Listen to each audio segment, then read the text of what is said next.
Mga Angel, pati sibuyas, masarap. Because you're grade 1 na, you eat a burger. Ha? Papabayo Sarap ka din pumanghang kilikili natin dito. Sibuyas.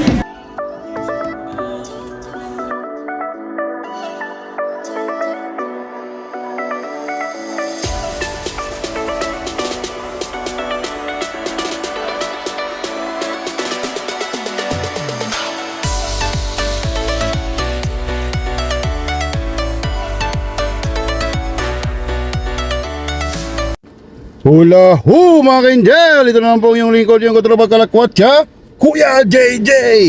So nasa Hollywood sign tayo mga ka-Angel at tayo ay lalarga na at maglalunch muna tayo mga ka-Angel. So, yan. So alis na po kami mga ka-Angel. So ayan at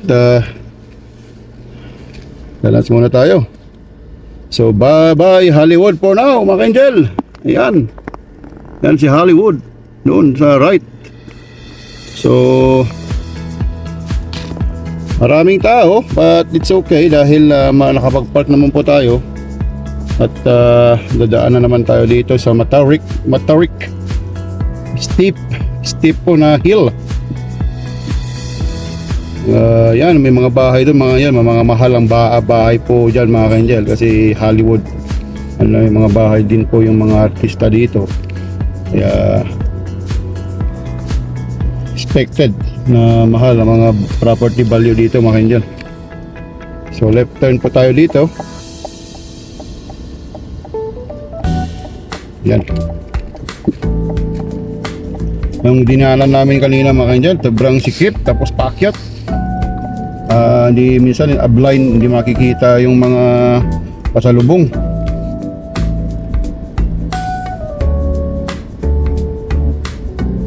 So ang current temperature ngayon sa LA mga ka-Angel ay 86 Fahrenheit, which is good. Better than 118 Fahrenheit nung nasa Nevada kami. So is na po tayo. Ikot-ikot na naman mga ka-Angel, spaghetti pababa. Pero dito maluwag-luwag na siya kasi parang ano siya, street road na siya. Doon sa dinaanan namin parang community road. Saan? Paikot-ikot. Bitukang Manok, Cannon Road.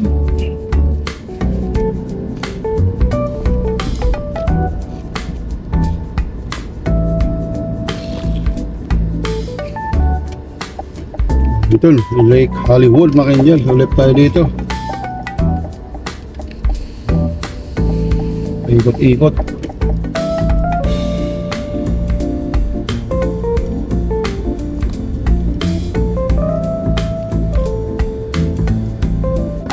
Ayan. Ayan mga ka-Angel oh. May mga bahay dito sa Hollywood. So talagang masikip siya.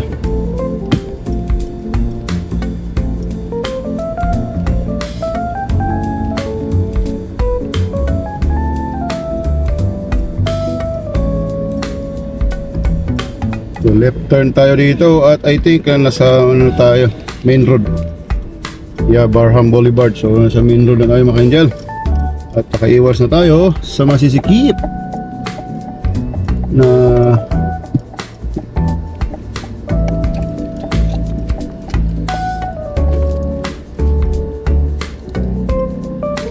yung Dewitt Drive mga ka-Angel.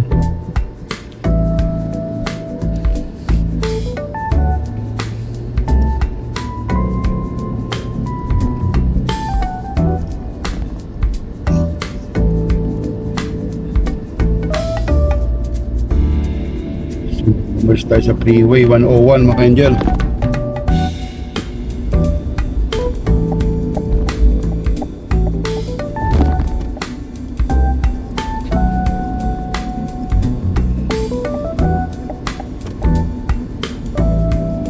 Pero doon tayo sa kabila mga ka-Angel.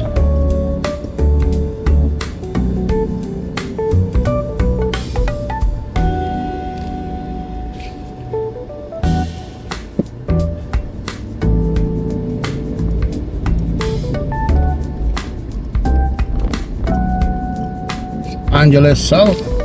Yan.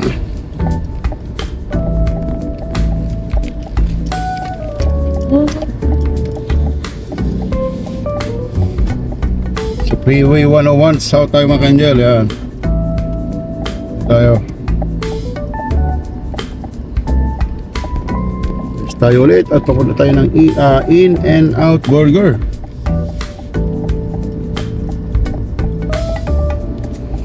Yan, nakamarcha tayo. At tuloy po tayo sa In-N-Out Burger, sa first In-N-Out in the world. So here, mga ka-angel, yan.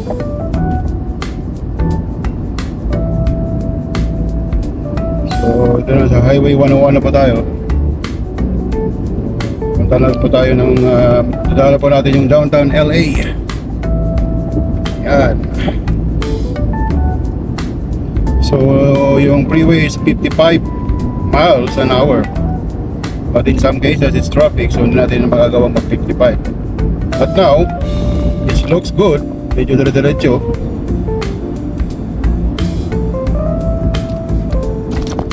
So ayan mga ka-angel, as expected nasa EDSA po tayo ngayon mga ka-angel. Buti walang mga ano dito, monstros, mga ano. Hanap tayo ng MDA kung meron dito mga ka-angel, oh.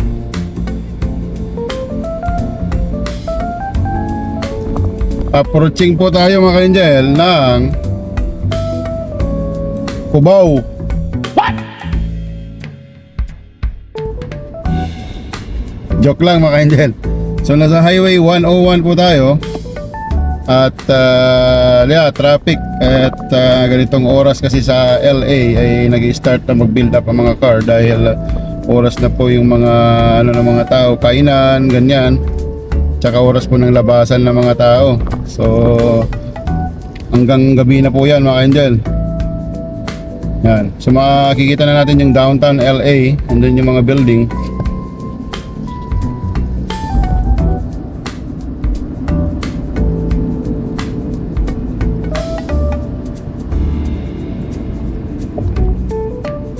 Angel, downtown LA, nasa right po. Hindi ko na masyadong na-videoan kasi naka-attach kasi yung phone natin sa windshield.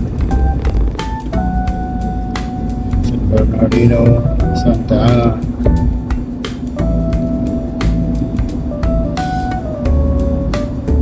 Sa LA mga ka-angel, sobrang daming freeway dito, mga ganito.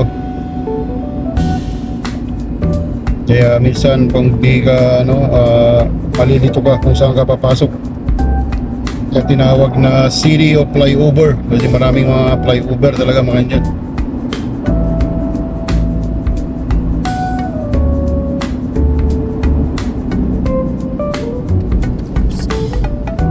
So bagay, traffic na naman.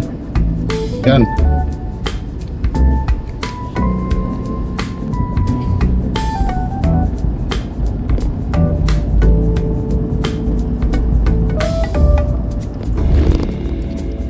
Okay, dire-diretso tayo mga kanjal at mag-exit tayo sa Francisquito Avenue. All the way po yan sa In-N-Out, first In-N-Out. Ay mga pansin nyo mga kanjal yung mga pangalan ng ano dito, mga street, mga freeway nila. May mga parang mga Filipino style na ba yan, Soto Street, San Bernardino, Francisquito, mga ganun mga kanjal. Kasi po yung California, mga ka-angel, ay hindi po yan part po ng US historically. At ang correct me if I'm wrong, ay part po yata yan ng Mexico noon. Kaya pansin nyo pag nasa California kayo mga ka-angel, ay sobrang daming Mexico. Taga Mexico, mga kapatid nating Mexico sa California. Kaya ang kumbaga sa atin, kumbaga sa Canada ay dalawa ang language, French tsaka English. Dito naman po ay English at tsaka Espanyol, Spanish. Hinahaluan nila kasi sobrang marami pang mga Latin America countries at tsaka especially pa sa Mexico. Kaya Ganun po. Ay, at saka siyempre mga ka-angel, may pagkakahawig sa mga salita natin yung Mexico. Dahil halimbawa pag narinig ko pag bumibili ako sa mga store, yung mga halimbawa yung mga sasabihin nila yung mga lamesa, ganyan. So mga galing sa Mexico yan. Traffic na naman mga ka-angel. So alam niyo po mga ka-angel, yung so yung California mga ka-angel, pwede po siyang magsariling bansa kung tutusin mo kasi malaki yung economy. Even larger the economy of Canada mga ka-angel, yung California.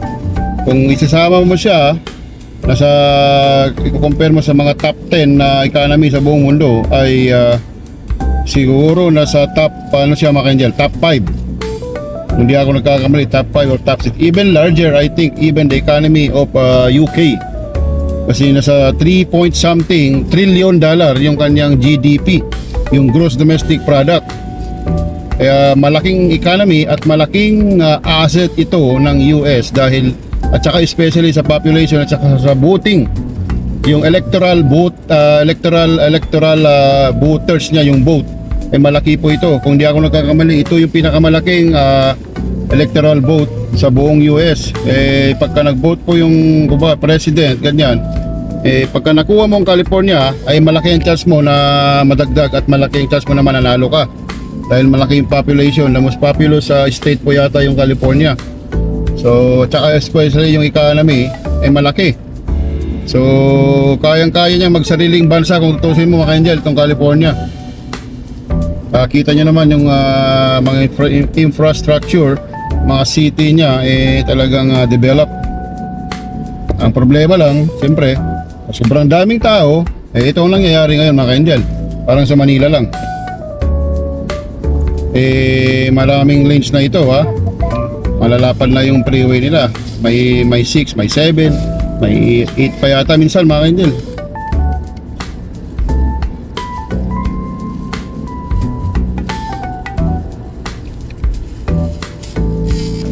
At one more information mga ka-angel, ang California ay andito yung mga most expensive city to live in, hindi lang po sa US, in all over the world.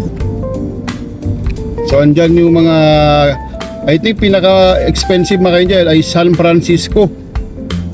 Mataas po ang ano dyan, ang mga cost of living o kaya at saka yung mga rental, mga property. So andyan of course yung Los Angeles, ayan. Andyan yung San Diego. Ayan mga ka-angel, yan yung mga talagang mga expensive na area sa California at even the US. Maganda mga ka-angel, pero pricey naman.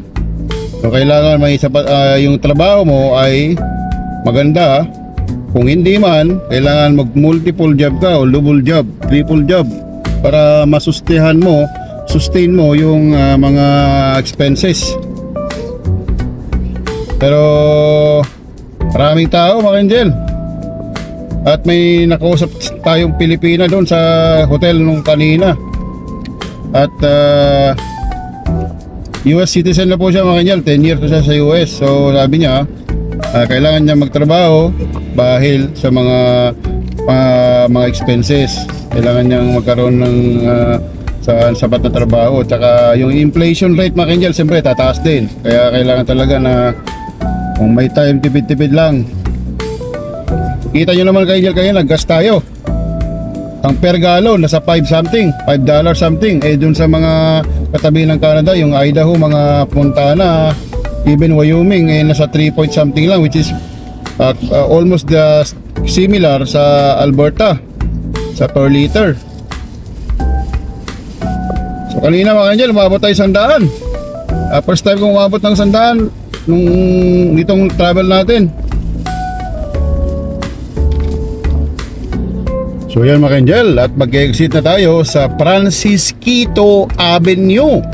Yung makikita yung in and out doon na sign mga ka-angel, yan po yung pinakaunang in and out na burger kung saan po nag-start yung sikat na burger dito sa California mga ka-angel. O yan ha, Francisquito Avenue mga ka-angel, yan yung pinakaunang lugar where started ika nga ng In-N-Out mga Angel. Yan. So first time natin kumain dito mga Angel at titignan natin kung gaano kasarap. Bakit ba sikat na ito? Pinupuntahan po ito ng mga artista natin sa Pilipinas at mga vlogger din. At we'll see kung sa ano ba talaga. At i-judge natin kung gaano kasarap tong burger na ito.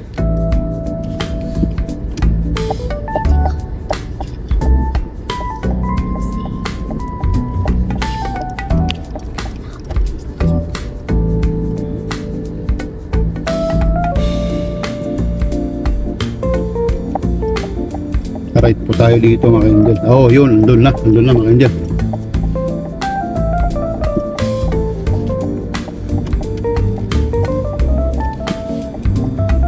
Maglilip po tayo dito sa Francia Vineland Avenue.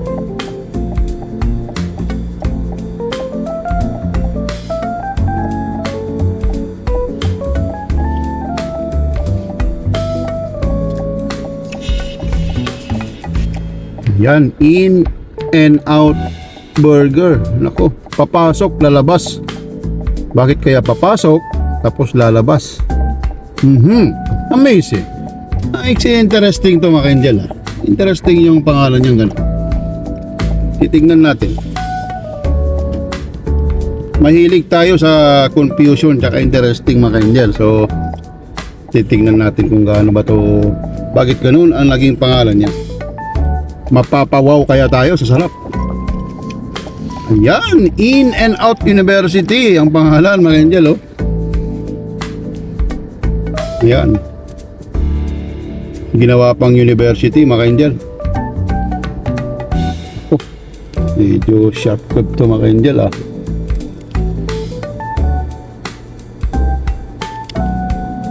Naku, parang mali yata itong pinasukan natin mga Angel.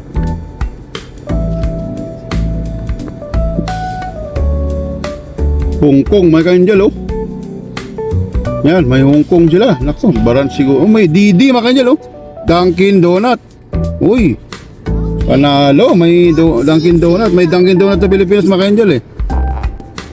Mga Angel, puntahan natin yung loob. Yan, In-N-Out. Yan, may In-N-Out University sila mga Angel oh. Dahil since first store, kaya nagkaroon siguro sila ng mga parang souvenir shop siguro dyan. Yan. So dyan pa tayo kakain mga Angel.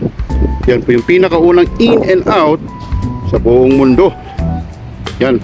Nasa Francisquito Avenue mga Angel, sa malapit sa Highway 10, Freeway 10. Yan mga Angel, pasok tayo.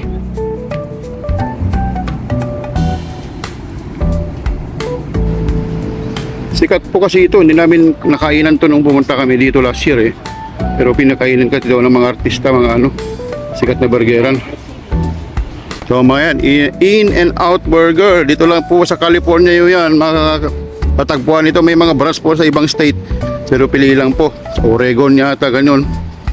Yung mga lalapit na state lang sa California. Yung mga kayo dyan. Sa loob, order tayo mga Angel. Yun mga Angel, yung mga pagpipilian ng mga drinks mga Angel. Yan oh. May lemonade.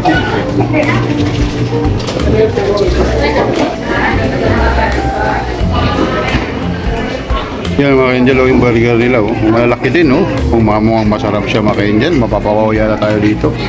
Yan. Hinintay natin yung order natin din. French fries mga Angel. Yan.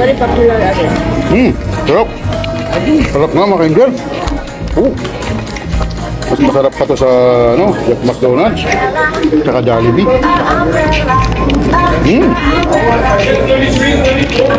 Mga Angel, yung in-order natin yan. Tingnan yung tax mga Angel, laki. 10.25% mga Angel oh. So ayan oh. Mataas nga yung tax dito mga Angel. Yan, yan. Crunchy yung mga Angel, yung French fries nila.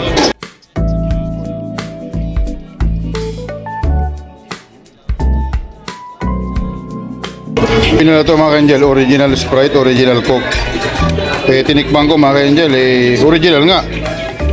Sprite tsaka Coke talaga. Yung ano, Angel, hindi ano, ay, ayun na, yung order natin, mga Angel. Ano yung order natin? Ayan, mga Angel, oh. Tignan nyo naman. Wow.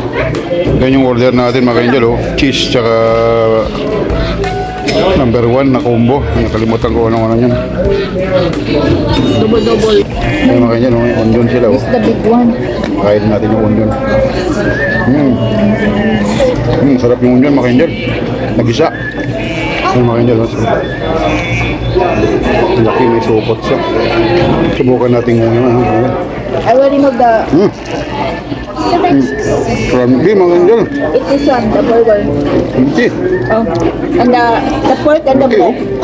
That's barbecue pork. That's Niluluto pork. po nila muna yung burger. Hindi siya on the spot na makikita natin sa mga ibang Pork, barbecue matagal. pork. Hindi siya matagal. Pero makikita mo na niluluto talaga nila. Hindi yung naka-ready na. Mayonnaise. Kaya okay siya, sariwa ang dating. Mayonnaise. Crunchy, mga Angel. You eat that in the house, mayonnaise. Panalo. Sa mga pinaka the best na burger na tikman ko, mga Angel. Yes, ang pinakamalis ka, mga Angel, oh. Mga onion, oh. Hindi nagtitipid.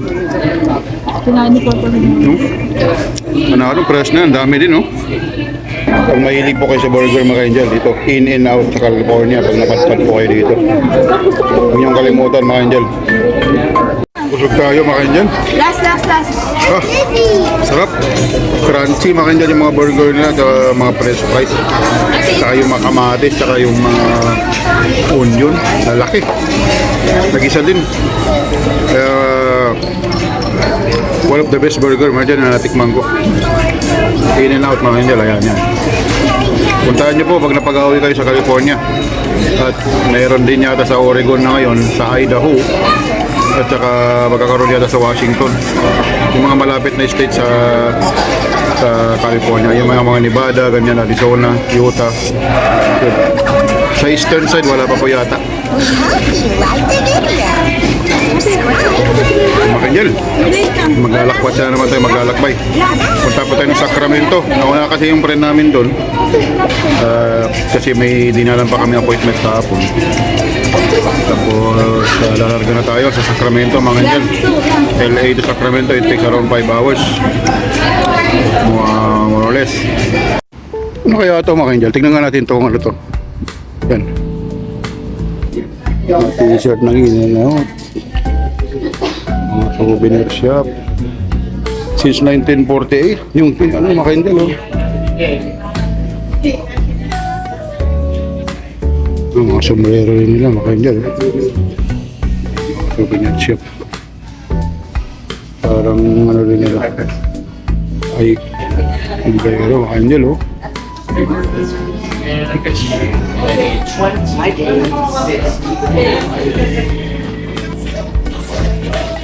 Plus 20, mahal din. Yung mga Angel, mga t-shirt pala doon, mga ano, medyas. Parang in and out na mga pangalan niya. So yun po muna ang aking vlog ngayon, mga Angel. At punta na pa ito ng Sacramento. Ingat po kayo lagi. Stay safe, pray hard, it works. Ito po yung lingkod ni Yuko Tropat Kalakwatsa, Kuya JJ. God bless po.